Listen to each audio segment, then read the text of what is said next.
তৃণমূল নেতার নামে বিতর্কিত পোস্টার গাইঘাটায়। এরপর থেকে শুরু রাজনৈতিক চর্চা। তৃণমূলের মতুয়া নেতা নরোত্তম বিশ্বাসের নামে পোস্টারকে ঘিরে বিতর্ক ছড়ায় এলাকায়। সূত্রের খবর, পোস্টারে তাকে নানা সমাজ বিরোধী কর্মকাণ্ডের সঙ্গে যুক্ত বলে উল্লেখ করা হয়েছে। পাশাপাশি 2026 সালের বিধানসভা নির্বাচনে প্রার্থী হিসেবে না চাওয়ার বার্তা দেওয়া হয়েছে তাকে। তবে এই ঘটনায় প্রতিক্রিয়া জানিয়ে পোস্টার লাগানোকে কাপুরুষোচিত ও অসামাজিক কাজ বলে বলেন নরোত্তম বিশ্বাস। অন্যদিকে বনগাঁ জেলা তৃণমূল কংগ্রেসের সহ সভাপতি প্রসেনজিৎ ঘোষ দাবি করেন, ঘটনার পিছনে ভারতীয় জনতা পার্টির হাত রয়েছে। তবে সম্পূর্ণ অভিযোগকে ভিত্তিহীন বলে পাল্টা দাবি করেছেন বনগাঁ জেলার বিজেপি সভাপতি বিকাশ ঘোষ। ঘটনাটিকে কেন্দ্র করে এলাকায় তীব্র রাজনৈতিক চাপানুতর।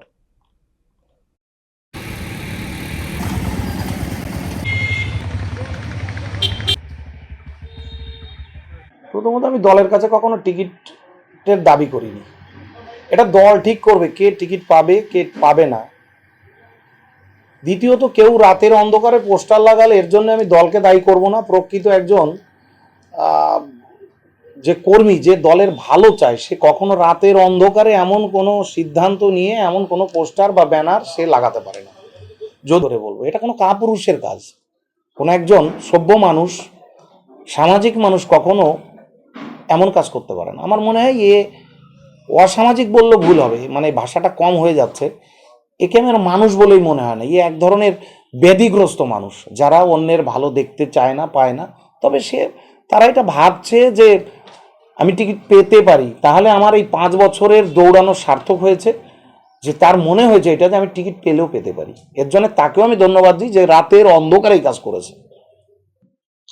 এটা তৃণমূল কংগ্রেসের সংস্কৃতি নয়, বা এটা ভারতীয় জনতা পার্টির পক্ষ থেকেই এই কাজ করেছে। ওরা যে বিধানসভা নির্বাচন আসছে, বনগাঁ মহকুমার যে 4টি আসন, সেই 4টি আসনে বনগাঁ মহকুমার মানুষের দ্বারা ওরা বিতাড়িত হবে এবং ওদের জামানত বাজেয়াপ্ত হবে। সুতরাং ওরা হারাতনকে ভুগছে, আর তার থেকেই বহিঃপ্রকাশ।